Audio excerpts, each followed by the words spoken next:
Hi, I'm attorney Vincent Davis, and I've been fighting CPS for over 35 years.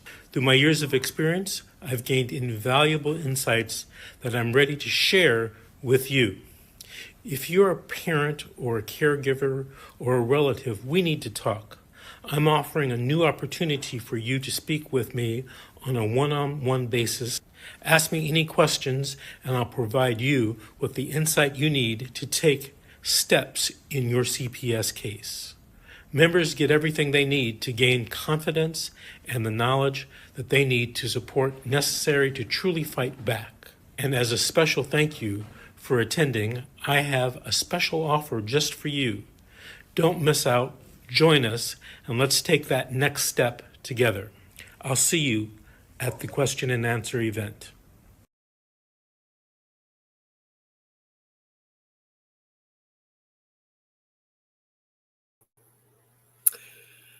Good morning and welcome. I'm Bob Pace. I'm your host, and here we are to fight CPS with Bob Pace and hang on to your children.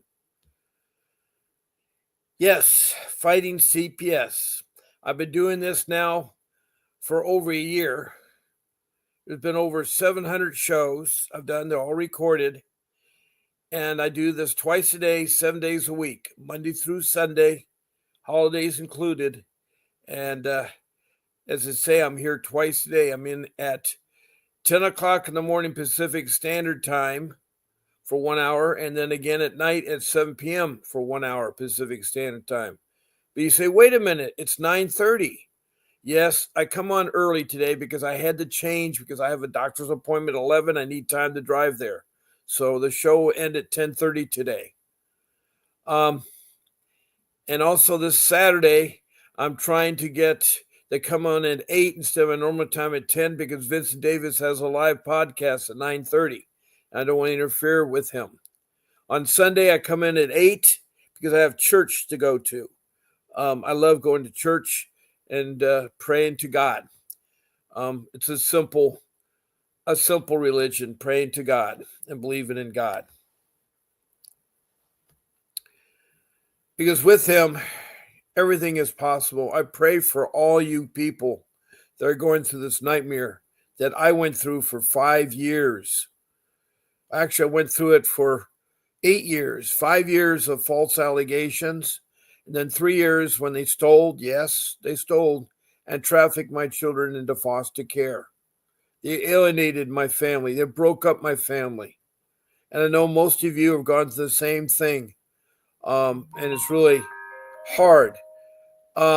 We have Fred here from Oakland, California, that has written a couple messages. Welcome, Fred. Let's see what he has to say. My problem is that the room messages sometimes come in and interfere with the other messages. Fred says, my kids wasn't took, but they were given back to the abuser. Yes, Fred has a a stepdaughter that he wants to adopt, and she'd been returned to her abusive mother. Fred also says it's official.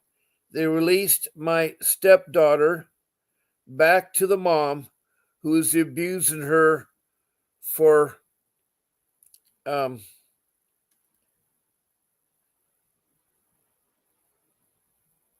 filing a complaint against the CPS social worker. It's sad. Fred's case is sad, and I hope he has a chance to come on to the podcast here and talk about his case more, Fred. I welcome you, Fred. Now, you just heard from my attorney, Vincent W. Davis. He is a really strong fighter, pit bull of a fighter, of fighting CPS. He has over 35 years of experience, and he was my attorney. I hired him. He got 2 of my 6 children back. 3 of my older kids are off on their own, so they weren't touched by CPS. But my younger kids were taken in. They were brutally taken in. They weren't in danger, and they were taken from school. How is being in school dangerous? That is how bad the social services CPS, the child protection, what I call the child protection system. The child protection system has many different names in many different states and counties and so forth. Just alone, the difference between Orange County, California, and LA, Los Angeles County, California, who are next to each other, is that in Orange County, it's called the Child and Protection Services, the Children Protection Services, CPS. But in LA, they changed the name in the 80s, and they went from the Child Protection Services to the Department of Children and Families. So when I say CPS, I mean the child protection system everywhere. Now, they're supposed to protect our children from neglect and abuse, but they don't do so. Every day I hear about a child that was not reported, that was abused. And there's been some horrific cases of children being raped and then living in a camp where they almost starved, and they later tried to revive them and they're dead. A 5-year-old girl, as I'm talking about, from Kansas, that have been following the case of the man that raped her and took her to this camp of homeless people. We have a very, very tough life out there. There are hundreds and thousands of homeless people. Through misfortune, misguidance, or whatever the case may be, they're homeless, and we need to address the homeless population. We need to get people back in homes, people in jobs. We need to push back the rich from making an extra 50 cents on an item. I just couldn't believe it. I've been watching my milk go up from $2.45 to now $4.50 in less than a year. I've watched Del Taco. You used to be able to get 79 cents tacos and burritos and everything. The burritos used to be 79 cents. And then they went up over $1. And now they're $2.39. I used to feed my family of 5 at the time because the 2 older children were gone.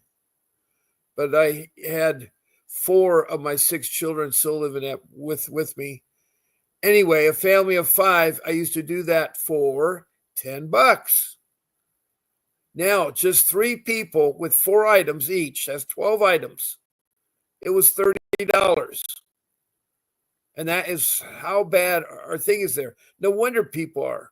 Now, unfortunately, there's a lot that has to be done and change. And we do have to really look at all the things.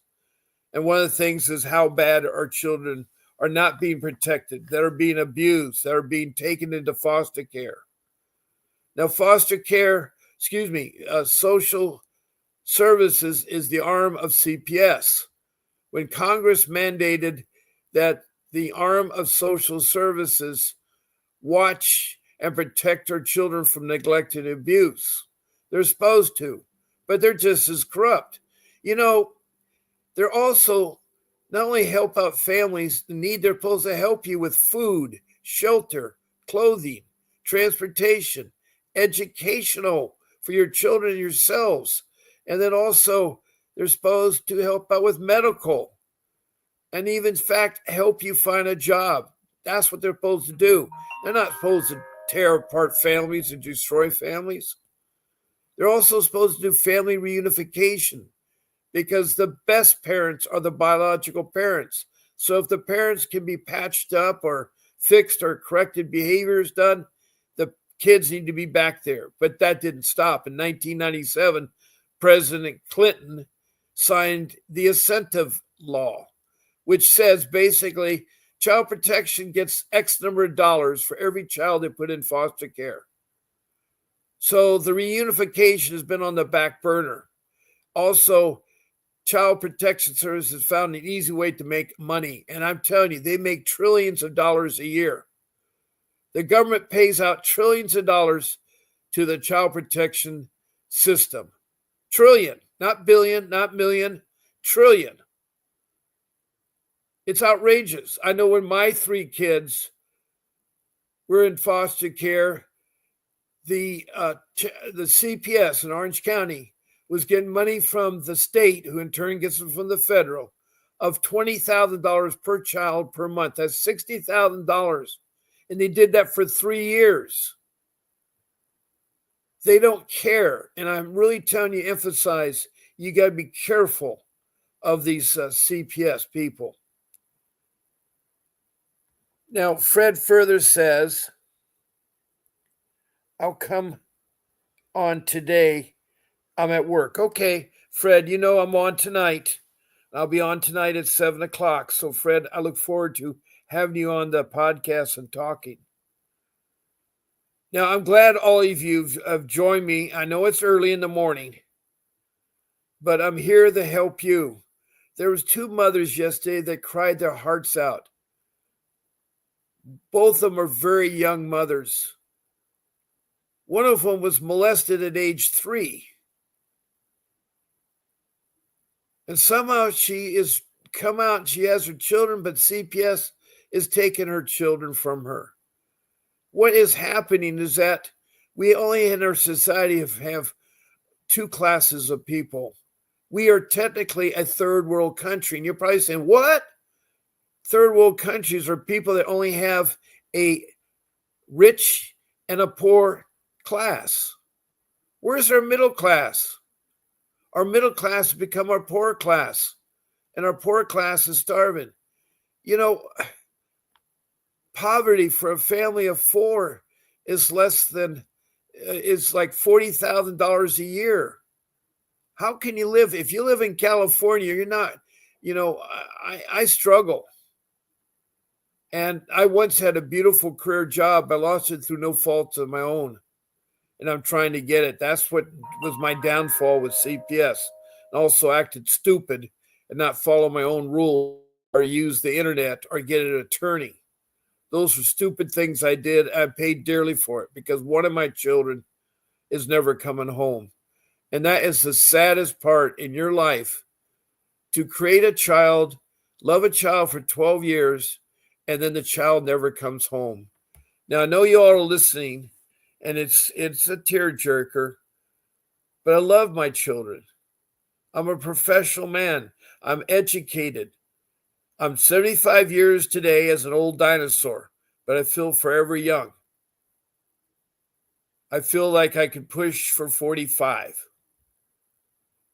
But when they came to me and started to complain about how my wife and I were taking care of our children, it was in the year 2010.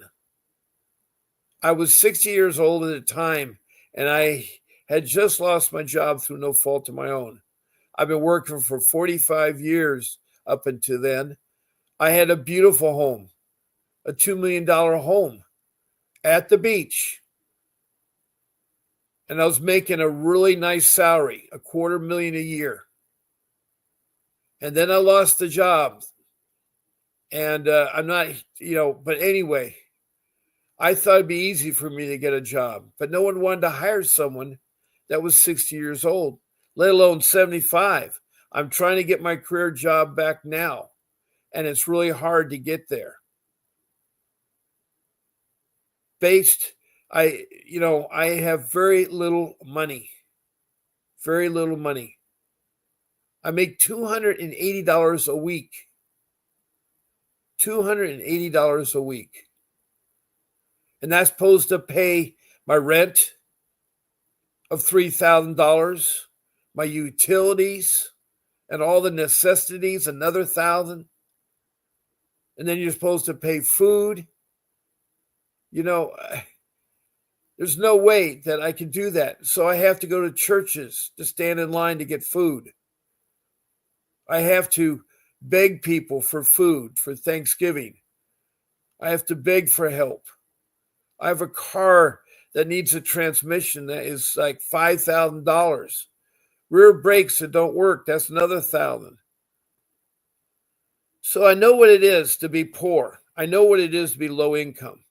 And I'm very gracious to have the income and have the homes I used to have. And thank you, Danielle. I'm so glad to hear from you. We have Daniel Watt from Georgia. She has a child who was lost in the CPS system.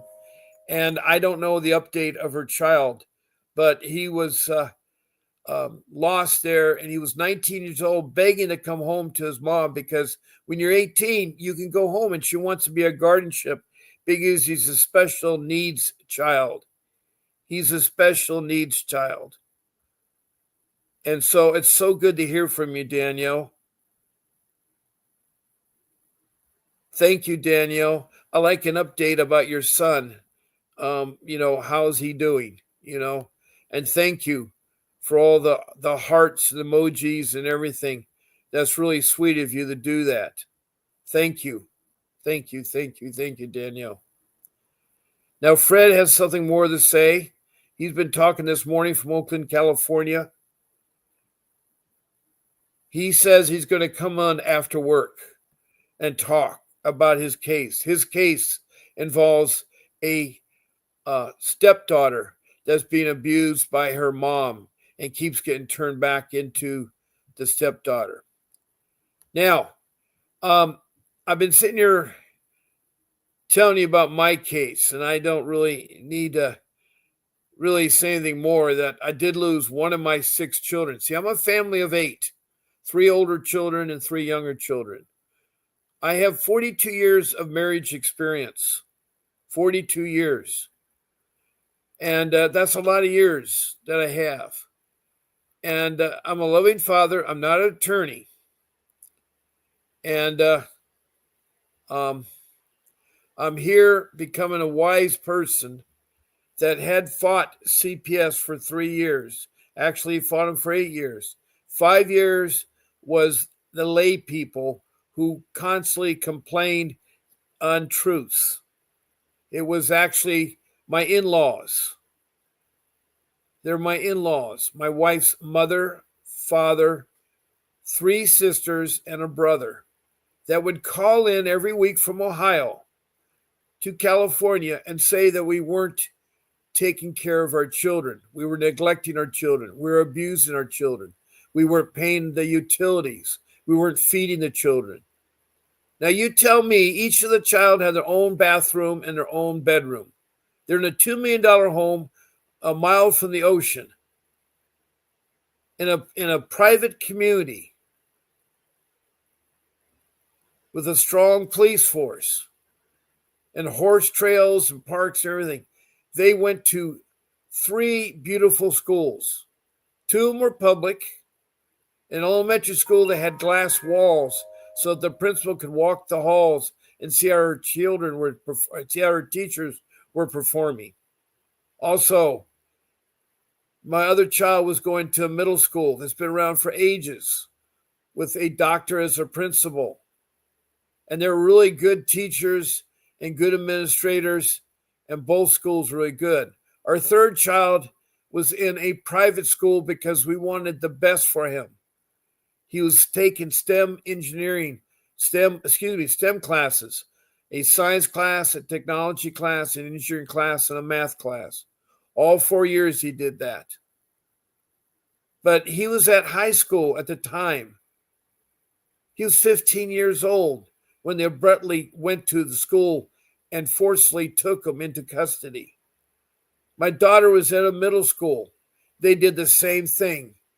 And my son was with me because I picked him up as elementary school, was terrified. But all these people standing in front of my yard, 5 firemen, 2 uniformed policemen, 3 social workers, 2 code enforcement, and the detective that had found me and was forcing me to come to my home and open it up.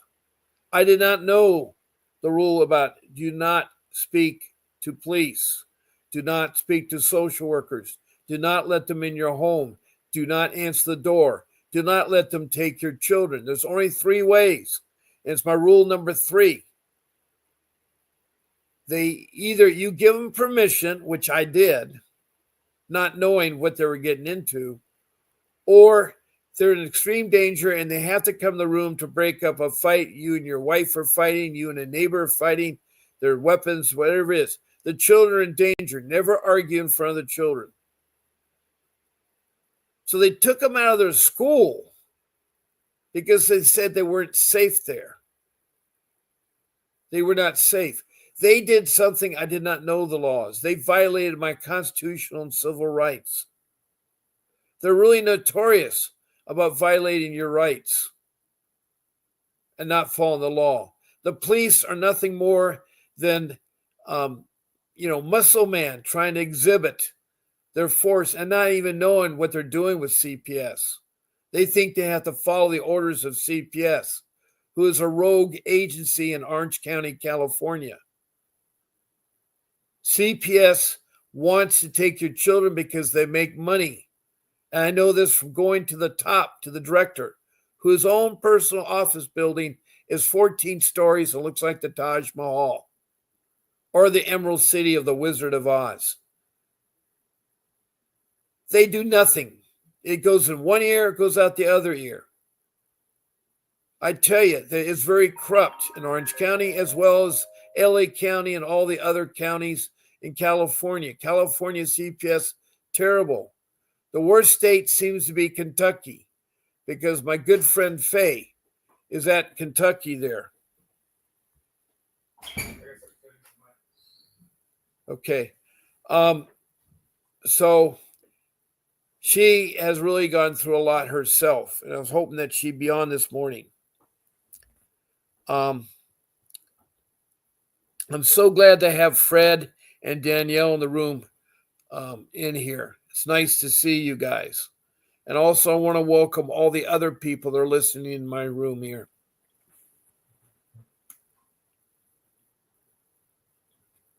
But you got to be careful, and you have to know how to fight these people. And there are 5 rules that I have. And real quickly are, 1, you get an attorney to represent you. And I don't mean the court-appointed attorney. The court-appointed attorney is not going to help get your kids back. All they are is a lawyer trained in crime, legal crime or whatever. They're criminal attorneys. The area you're in is called dependency law, with family law and juvenile law intertwined. Child protection system uses dependency law to take your kids. They manipulate it. So you need an attorney trained in that. Attorney who handles divorce or real estate or immigration or any criminal matter will not be able to fight the attorneys that social services represent them. Those attorneys by social service are paid so much money. They're paid so much money. It's unbelievable. And I cannot emphasize enough that a real attorney like Vincent Davis, I'm not saying you have to go get him, but you need a pit bull attorney with a proven track record. When you're talking to attorneys, there are 2 important questions.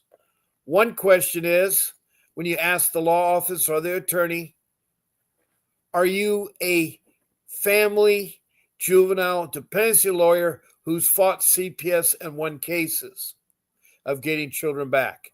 If the answer is yes, then you go to the next question. Have you ever sued CPS in a civil suit and won money against them?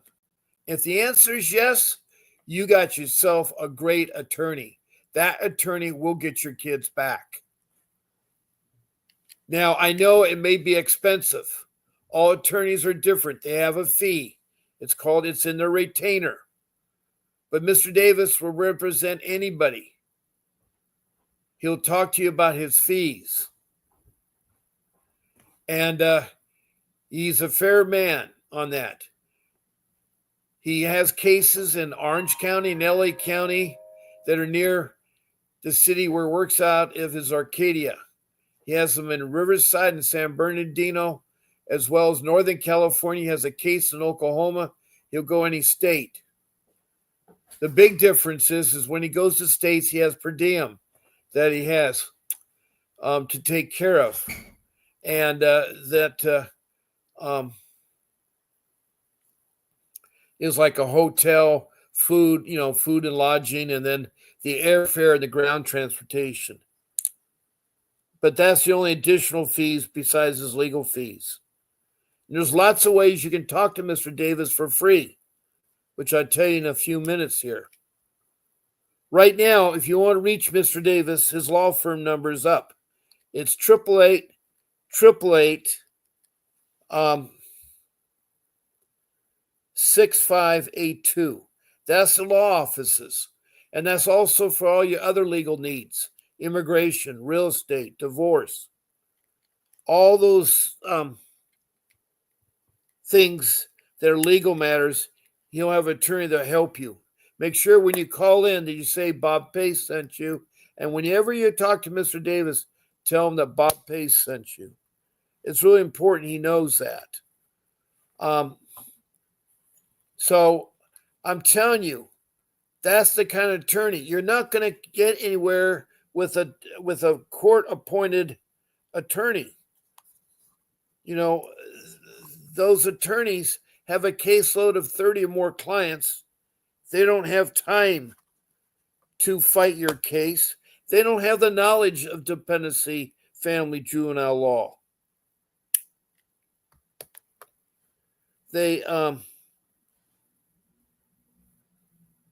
So many people have gotten the wrong attorneys, and I'm sad to say they've lost $20,000, $30,000 getting the wrong attorney.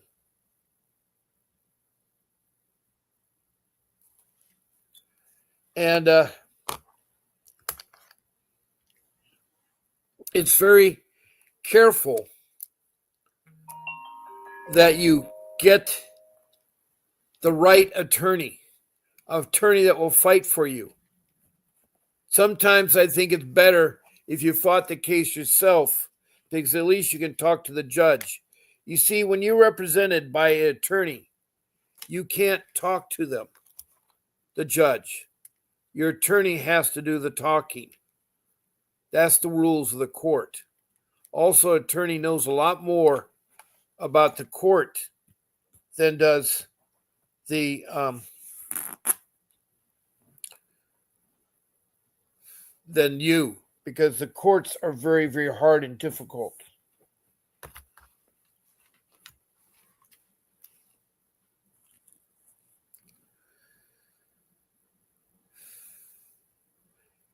Now, I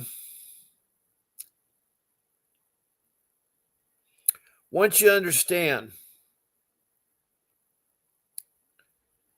that it's so important that you do not talk to the social workers or let them in your home.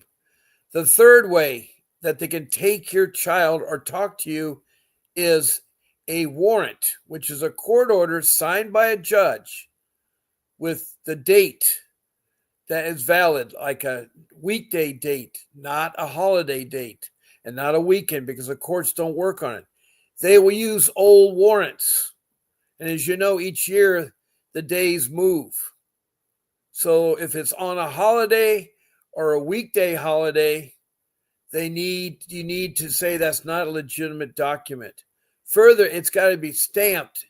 And in the signature area, that's where they put the stamp. They use what's called a hand stamp, and it grips. It's a hand stamp gripper. What it does, it raises the stamp so it's not flat on the page. And when it raises the stamp and the signature is raised, it's too hard to forge the signature. Also, it should be addressed to the parties involved, and the children's names should be listed, and the accusations should be listed. Also, the address should be on there. And then it should be the date and time they can come into your home and do what they say. It has to be stated on there. Talk to you, take your children, search the home. That is a warrant. And how do you see it? If your door is closed, you answer the door. Don't worry about it. You will see it eventually. But you need to get your attorney. When you hear a knock at the door, don't answer it. Too many people are being killed by police chasing domestic violence and not knowing the right thing to do. And you will need to get an attorney. You need to get an attorney. or someone that will be an attorney for as best as they can. You need to ask your family and friends. You need credit lines. You need credit cards. You need to sell your home. I sold my home to get the money to fight. I lost my home that took me forever to earn. I lost my credit. My whole life has been ruined by CPS. I can't get a job, and my children have been hurt. That's the worst thing it does. When they go in, they disrupt the family. Those two ladies were beautiful people, and they were crying on my show yesterday. Fred heard them. You know, the last girl was just with tears in her eyes.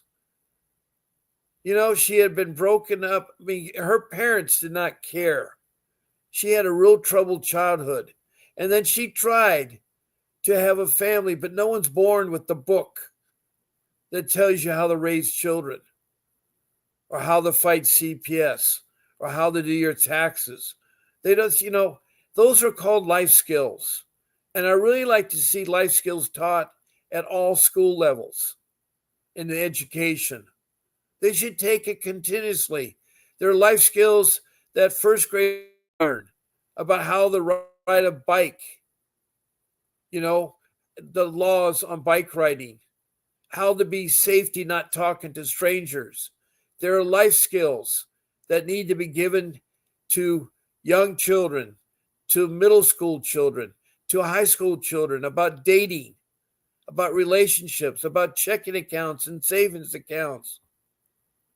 And then in college, you need to know more about taxes and marriage and divorce and how to fight CPS, you know, how to cook, how to sew, all those things. There are classes out there, but no one really takes them. So if they're mandated that all children at the start of their education gets a life skill continuously, the society be so much better with life skills. I mean, we have people, it's not their fault. And it's like with seatbelts. There had to be a law forcing people to wear seatbelts. There had to be a law with people wearing helmets. I think there should be a law that people must take life skills. Now, granted, some people probably ignore them or cut classes or fall asleep, but at least there's some attempt at helping people. People are being incarcerated at an early age. Juveniles are being placed in there. So I really strongly urge that we have life skills. Those are so important, where you learn how to do certain things. Now, I need to tell real quickly the 4 things that interact with this podcast. One way is to just be in this room, giving out emojis and checking to see you follow me, and also check for notifications. That's real easy, but you may want to say something. If you want to text a message, please help me do these things. Please pertain your question or a comment about CPS, about the child protection system. Also show your first name, the city or county your case was in, and the state, if you're within the United States. But I have a following of about 17 countries. One country is called the Miles. It's been South Africa. There's a lady that has been fighting for her kids, and she has been in my show almost every day, twice a day. So please show me your country in addition to the other things. And if you have a province, list the province. And lastly, be complete with your CPS case. Tell me as much as you can so that I can understand and not have to go back and forth playing ping pong ball, asking you questions. Now, besides text and message, the third way is to schedule. To schedule as a guest. And all you need to do is pick one of my 14 shows, either a morning or evening show, Saturday, Sunday, Wednesday, whatever. Email it to my show producer, Grace. And I want to thank Grace for all the hard work she does. Her email is grace@vincentwdavis.com. grace@vincentwdavis.com. And she'll help you get on. I'm broadcasting on YouTube using the StreamYard application. So she'll give you a link to StreamYard and you'll be on the show. If you get knocked off, reuse the link. The link's good for the show. And as a guest, you'll be able to talk and see like I am. There are 9 spaces for guests. I can have as much as 10 people on this podcast. So that is the third way. Now, the fourth way is an easy one, is you just call in. Right now, my phone is open. It's 626-698-0990. I am live, and you can call in. It's 626-698-0990.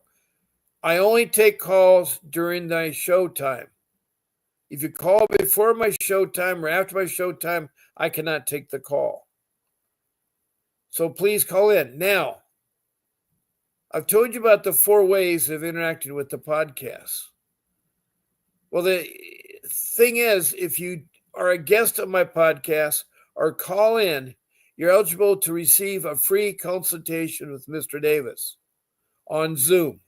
He'll talk to you for 15 minutes for free. All you need to do is be on the show as a guest or talk to me on your phone to me as a guest. And then you will send me your name, your phone number, and your email, and I will write to my show producer who will make arrangements to get you with Mr. Davis in a Zoom meeting where you can ask all your important legal questions with him. You can ask all the important legal questions with him. And that's either as a guest or if you call in on the phone. I've had several of you do that lately. We're trying to get a lot of people to be guests on the podcast or to call in because this material can get very dry and my voice can be very boring, talking about the same things day after day. But I do care about you. I care about you. I pray for you on Sunday and that you'll get your children back. I really do. I really care about what happens to you.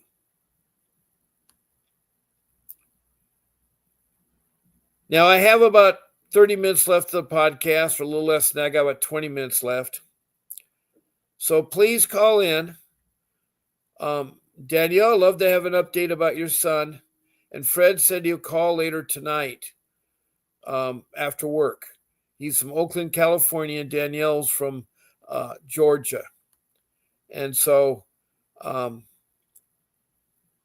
the rest of you, I'd love to have you text me a message or call in or be a guest on my podcast.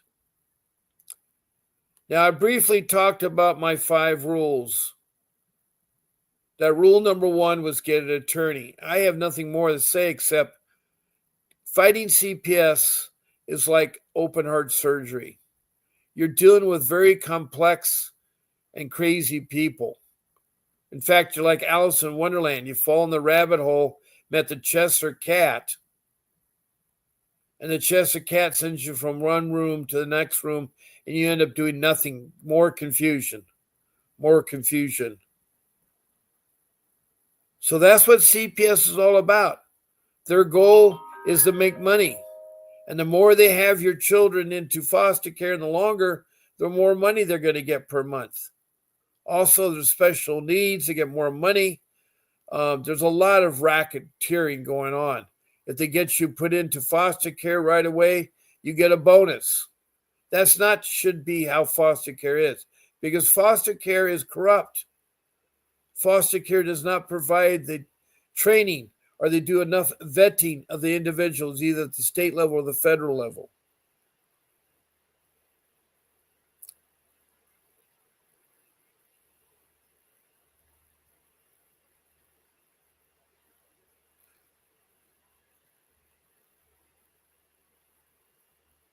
Now, rule number 2 is keep track of your documents and organize them.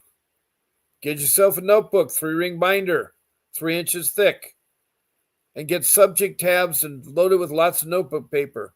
And one of the most important documents is a time log of incidents that happen between you and CPS, you and the police, you and the school people, you and the doctor people, whatever the case may be. You want to track all the incidents. You want to document your case because they'll use it against you. Everything that they screw up is something you need to log it in.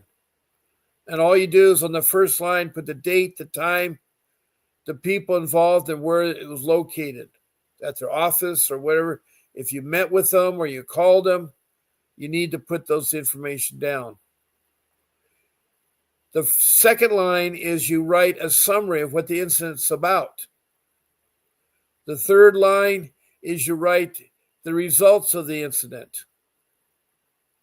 And if you don't have the results, leave it blank and come back later and put the results in there.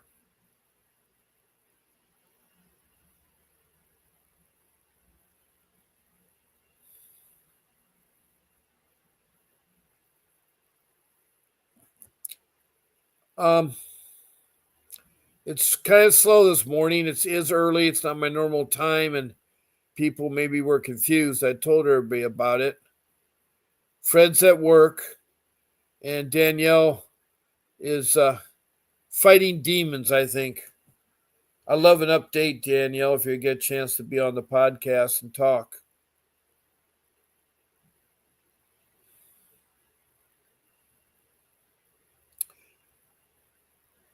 Now, rule number 3, I've already touched about talking to CPS and letting me in your home and so forth. If you're outside and you run into a social worker or the police, be nice with them, but don't talk to them very much. And tell them that that you need to have your attorney present because it's a legal matter. Your constitutional law says you have representation through all legal matters. So if you have an attorney, they have to give you time to get your attorney. If you don't have one, you need to find one, but you can still say, I'll have my attorney and I get back to you about a time and a date we can meet.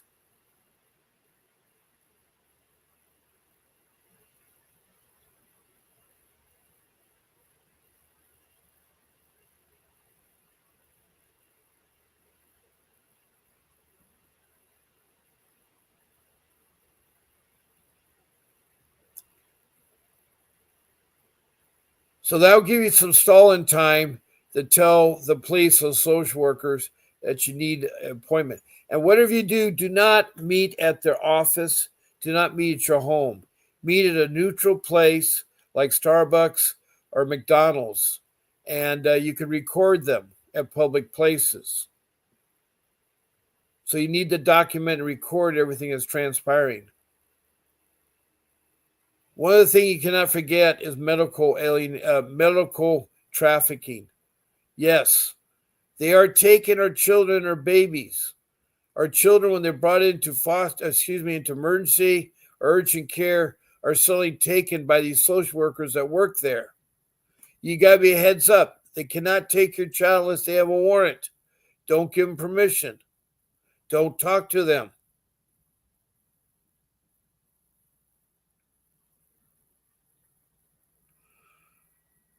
So I'm telling you, be leery of all their tricks.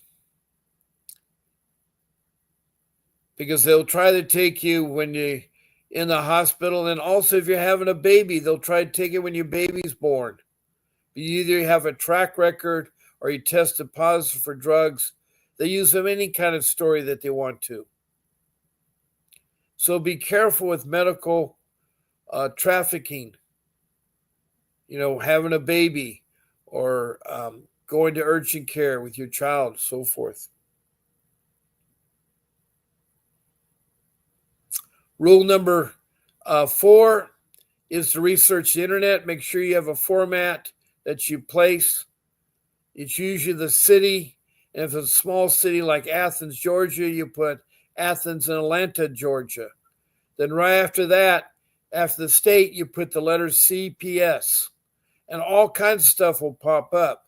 You can further refine your search by what you're looking for. Looking for a handbook of policies and procedures for parents and CPS. custody. You need to look at all these procedures and find out what they're talking about.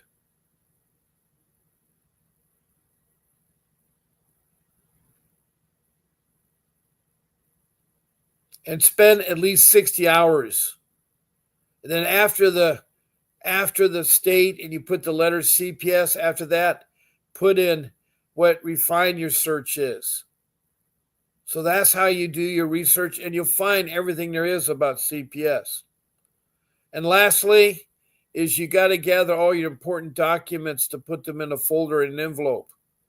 What I'm talking about is the children's birth certificates, their social security cards, your birth certificate, your husband's birth certificate, your marriage license, your driver's license. They can be copies, they don't have to be the original.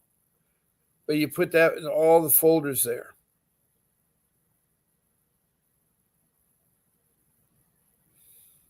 I mean, in that one folder there. Because they will question you, and you need those documents along with your notebook. So hang on to both of them. Those are my 5 rules. I also talked about 4 ways you act. With the remainder of time, I'm looking forward to any subject you guys like to talk about or a question you may have. I'm here to answer your questions.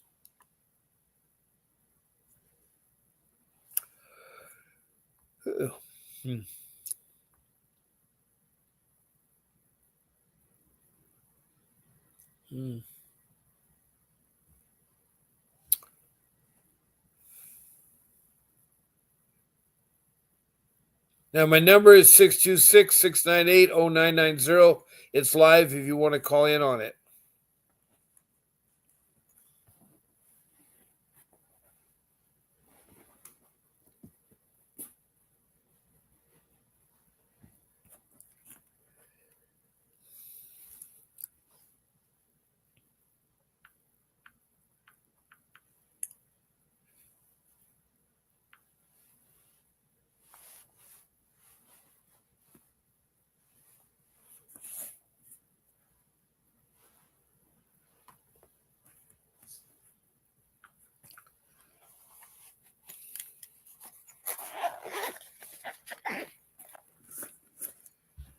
My camera is having a hard time adjusting to my body.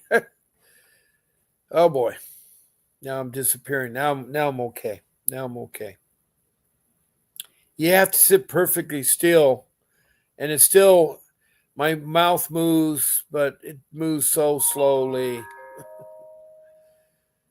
Sometimes the lag will get up there and have to catch it in there.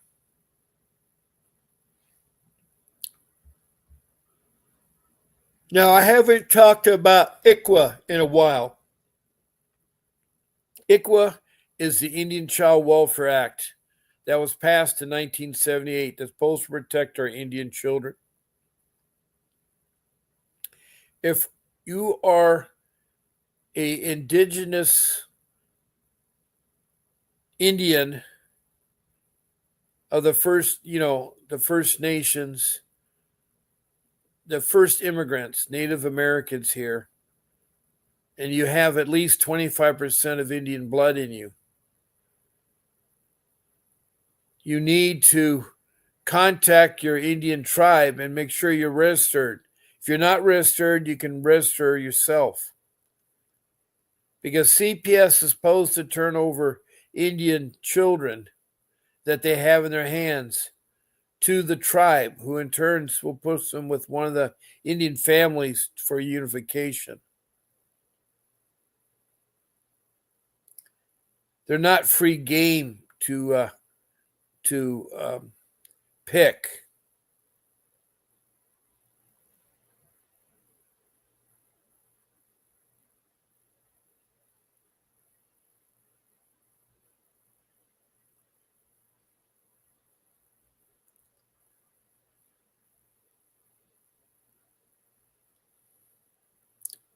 Now, I do need to leave for my doctor's appointment. So I am going to cut out 10 minutes early today. because I don't want to be late. It's very important. Doctors are sometimes themselves late, but I can't guarantee it. But I want you all to keep fighting for your kids. I thank you, Fred, from Oakland, California, for all that you said. And you've been in the show the last couple days. And I look forward to you one time being a guest on my podcast or calling in. And Danielle, thank you from coming to the past. For people that don't know Danielle, she was my co-host from Georgia. And I look forward to having her on the show all the time. And I miss Danielle. And I love so much for her to call in and tell me the status of her child, her 19-year-old son, that she loves very, very much. She's taking care of her brother who has special needs, and she wants to get a guardianship of her son. So I'm hoping that her son is not left in CPS's hands and being abused further. So I'm going to be on tonight at 7 p.m. Pacific Standard Time. And I want to tell y'all, please be safe out there. Don't talk to social workers. Get yourself an attorney. Fight for your kids. And God bless you. And I'll say special prayers for you. Special prayers for you. This is there'll be a brief little blurb from my attorney when I sign off. So I'm going ahead and sign off now.